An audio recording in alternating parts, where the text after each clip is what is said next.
Aloha and welcome to the Hawaii Vacation Podcast. I'm Aloha Bruce. How's it going? You got Lanai. We got a great podcast for you today. We're going to be talking about honeymoons in Hawaii. Yes. We're also going to be doing some Q&A, answering some questions from listeners. Yeah. This podcast is brought to you by the star advertiser, Hawaii.com, and Hawaii Aloha Travel. And if you have a question, just make sure you leave it in the comment below, or maybe a subject we haven't talked about Hawaii and you want to know about, leave it in the comment below. Yeah, we want to hear from you guys. We want to answer your questions, and we got plenty of them today. So let's get to it. Let's talk about honeymooning in Hawaii. Hawaii's the perfect place for a honeymoon. I think it's the best destination. It really is. And there's so much here, and there's so much beauty, and it's very romantic. Yeah. I mean, some people say, I want to do something romantic on my Hawaii honeymoon. All I say is go to the beach at sunset. Yeah. You know, there's so many beautiful places here to go and just be together, and it's just a romantic place. And some of the restaurants we have here are some of the best places to enjoy yourself, have a nice meal. And, you know, one of the places that I love is Michelle's. You know, I always send my honeymooners there. On the beach. There's a lot of good restaurants to have a honeymoon dinner or what have you. But you know what's cool about if you're staying in Waikiki for your honeymoon? You have a soundtrack, because almost every hotel has live music. People don't realize when you're watching the sunset, you'll hear music from one of the hotels. You know that? That's true. And now that I'm thinking about that, I had noticed it a while ago, but every time if you're in Waikiki at any hotel and you're watching the sunset, there's Hawaiian music playing. Right. And of course, sometimes they're lighting the torches at sunset and they're blowing the conch shells and stuff like that. So that to me is all really special, you know. And so anywhere in Hawaii is a good place for a honeymoon. Now, some of the questions we get is the average honeymoon is typically 7 to 10 days. Okay. And I would say, you know, it shouldn't be really more than that unless you can really afford it. I had a honeymoon couple just the other day. They wanted, you know, they have all this time off because they're getting married, so they had 3 weeks off, and they wanted to come to Hawaii for 3 weeks. Well, that's how you get a divorce. No, I'm just kidding. That's a good one. I mean, if you can afford that. That's the problem. Yeah. Some folks get a little too ambitious with what they want to do, and they think they're going to go to all the islands and afford it. I mean, I did price it out for them, and it came out to $15,000 for 3 weeks, and these were just, 4 to 5 star hotels, of course. I think that's pretty reasonable. Yeah. Though. Like right now. If you have a big wedding, somebody's giving you an envelope, right? Right. Hopefully. Yeah. But that is on the higher price, and you don't need to stay that long. Right. And that's the other thing that people ask about is the cost. Yeah. They're concerned about the cost. They have a certain amount of budget. I would split it in half for a honeymoon and then the first year anniversary. There you go. Right? Well, come on now. Yeah, come on now. I say splurge. Come back again. I say try to splurge. So what I'll try to do with folks is maybe, they'll stay in like a really nice 5-star hotel for the first few nights, and then maybe toggle back a little bit on another island, or even split it up, maybe a few nights in a really, expensive hotel. I like to go the other way, though. Build it up. Build up. Yeah, you can do it either way. End up in the nicer spot. Either way. Right? Either way. You eat at Taco Bell the first 3 nights, and then you go to Michelle's the next 3 days. There you go. One of the hotels, there is a hotel on Maui that is an adult-only hotel. It's called the Hotel Wailea. Oh, yes. And that property, you won't have any kids there. Nice. It's adults only, and they have a special honeymoon suite that you can get. And it's a little bit pricey, but that's the thing about it. As far as cost goes, you really need to budget properly. Yeah. And a lot of hotels, though, correct me if I'm wrong, especially on Maui, have adult pools and adult.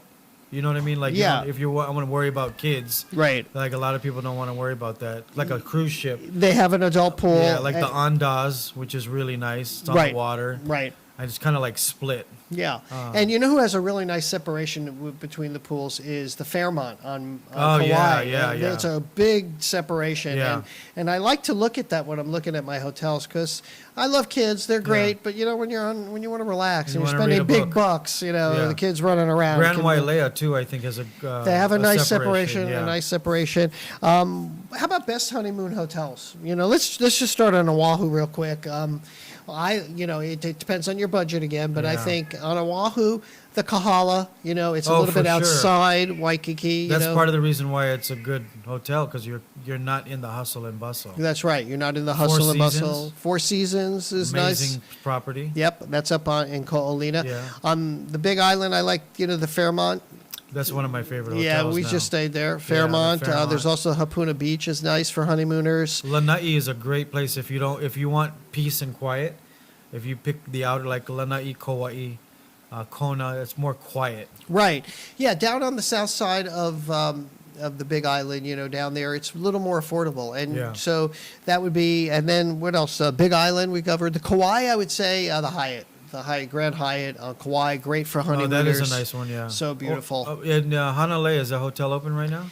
The Hanalei, it's not open yet, but it's getting close. What hotel is that? That was the Princeville Right. Resort. What's it going to be? I think they're still going to call it the Princeville, but they're completely renovating. That's going to be amazing to see what they do up there. We're talking about on Kauai, up on the north shore of Kauai, Hanalei Bay area. But you don't have to. There are some nice hotels, and there are even some nice condos. If you're not in that league and you don't have the money, you can still do some beautiful things. You can stay at condos like the Mahana.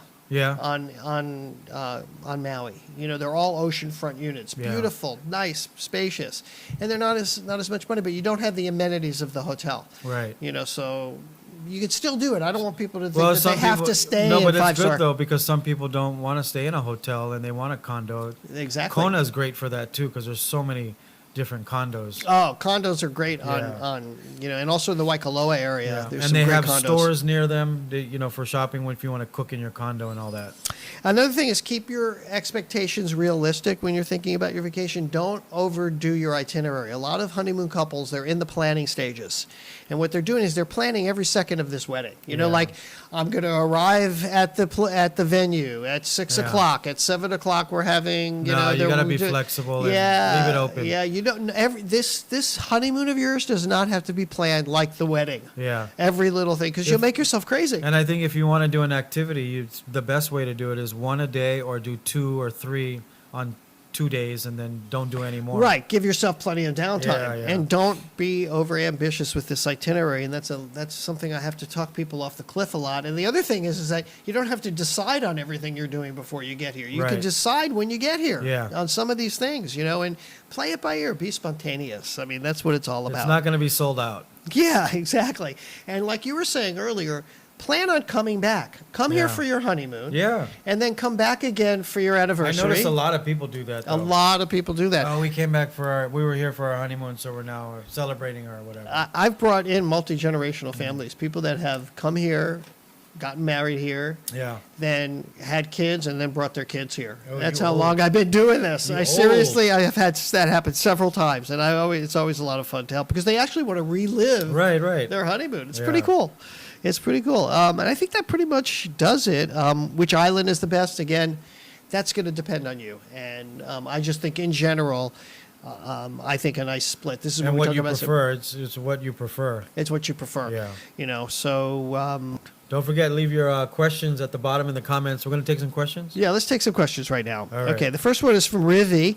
Rivi wants to know, what time is it right now in Hawaii? This is a common question I'm getting from people. If you're on the West Coast and it's daylight savings, it's 2 hours. If it's not daylight savings, it's 3 hours. Correct. Did I get that right? Yeah. If you're on the East Coast, it's 5 hours. If not, it's 6 hours.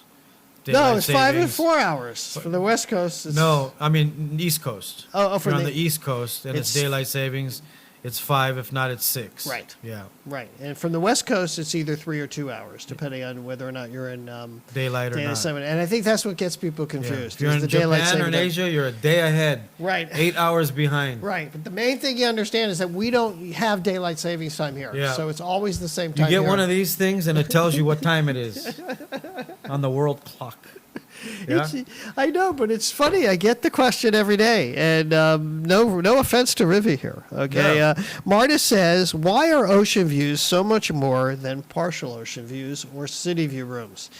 Well, that's very true. The ocean view rooms and the oceanfront rooms, you pay a premium for that in Hawaii. It's just the way it is. It's like supply and demand. That's because if you look at the properties, not all of them are fronted on the ocean. Yeah. You've got these big properties, so... The weird thing is the partial ocean to me. I mean, you're trying to make money, I get it.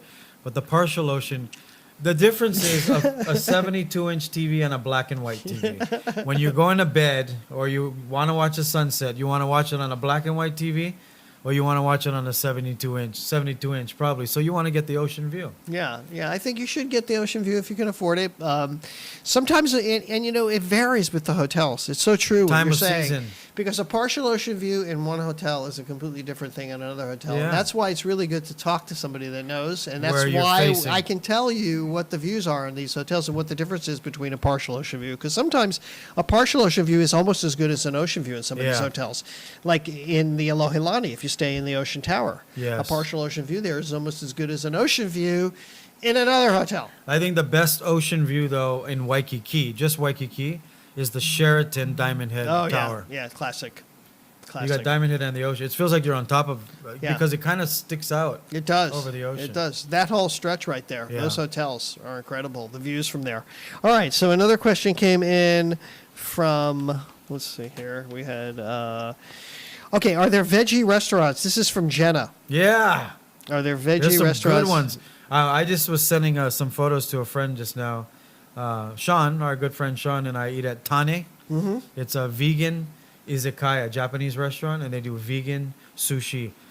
We're hooked. Really? Vegan sushi? What's it made out of? Vegetables. Dirt? Oh, okay. It's all vegetables. It's all vegetables. It's amazing, though. You wouldn't know that some of these were vegetables. Wow. Yeah. So where was this now? It's called Tane. Tane. And then you have Peace Cafe, which Peace is Cafes. vegan. Mm-hmm. You have...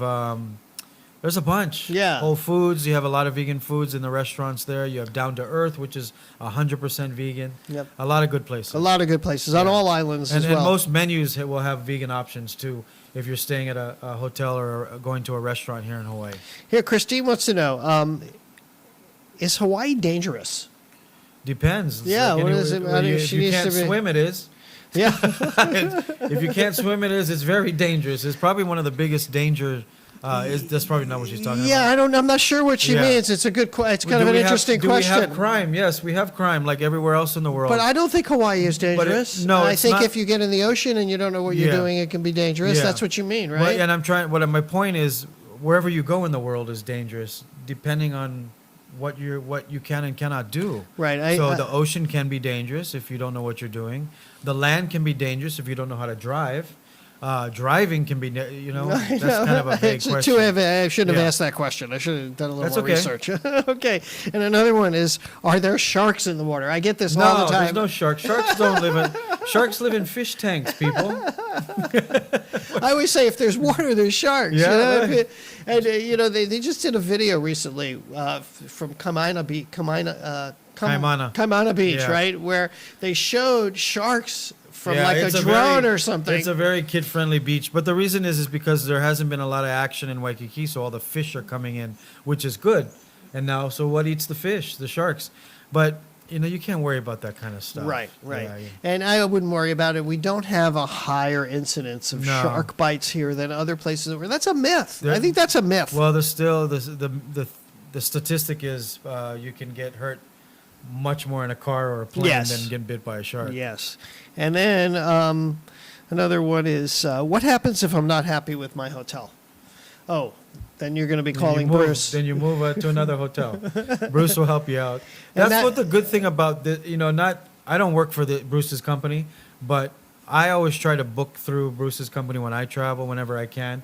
Because if you go and book online or an app or whatever and you get in trouble, who are you going to call? Yep. Nobody calls you back. That's right. Nobody calls you back. Thank you. Yeah. Thank you, Lanai, because Bruce calls you back. I call you back, and also I do my best. There's two things. I do my best work when things go wrong and not when they go right. And the last call I want to get from anybody is, Bruce, I'm not happy with the hotel. Yeah. This isn't what I expected. So I make sure that I know the hotels. And I know where they're staying, and I make sure that people get what they're looking for at their hotels, including getting their requests met. Making sure they get a king bed if that's what you're supposed to get. So if you have any more questions, leave them in the comments, and if there's any subjects that we haven't talked about on the podcast, let us know. Let us know. All right, that'll do it. That'll wrap it up for all of us here at Hawaii Aloha Travel, the star advertiser. Hawaii.com and Hawaii Aloha Travel will say aloha and mahalo.